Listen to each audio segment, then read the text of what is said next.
मेरे शायर साथी मेरी मजबूरी को समझेंगे, मैं ये चाहता हूं कि सबकी नुमाइंदगी हो जाए, बस इतना ही वक्त मेरे पास बाकी है, तो थोड़े से दो दो तीन तीन शेर सुना लेंगे, एक एक रचना हो जाएगी और काम हो जाएगा।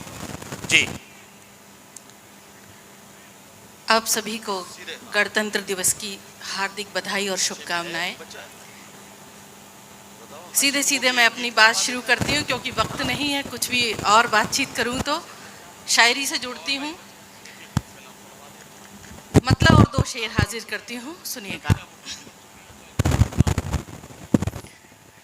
मुश्किलों से हमें जूझना गया,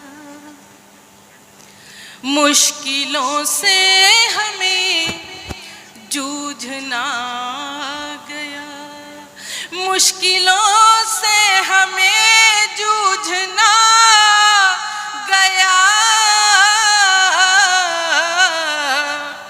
हारते हारते जीतना गया। वाह वाह वाह वाह। हारते हारते जीतना आ गया। और ये शेर देखें कि आंधियों से लड़े तो हुआ ये असर, आंधियों से लड़े तो हुआ ये असर, आंधियों से लड़े तो हुआ ये असर,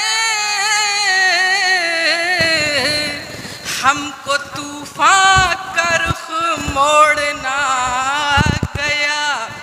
हम शेर अच्छा था लेकिन आपकी दाद नहीं मिली। बहरहाल मैं पढ़ती हूँ, हमको तूफान का रुख मोड़ना गया, हारते हारते जीतना आ गया। और ये शेर भी देखे खास तौर से कि पार होने को जी चाहता ही नहीं, पार होने को जी चाहता ही नहीं। एक दर्शन का शेर पढ़ती हूँ, पार होने को जी चाहता ही नहीं, पार होने को जी चाहता ही नहीं,